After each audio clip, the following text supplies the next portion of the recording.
How to make a TikTok post private.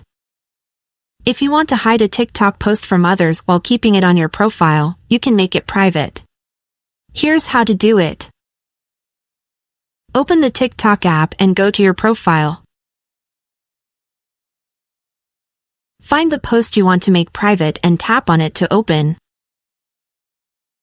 Tap on the three dots on the right side of the screen. At the bottom, you will find options. Swipe left and select the privacy settings. Under the Who Can See This Post section, choose the Only Me option. Your post is now private, and only you can see it. This is a great way to keep certain posts visible only to yourself without deleting them.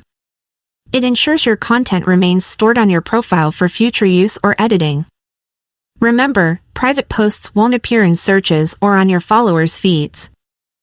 You can revert this setting anytime by following the same steps and selecting a different audience option. That's all it takes to keep your post private while still being able to access it. For more helpful tips, stay tuned.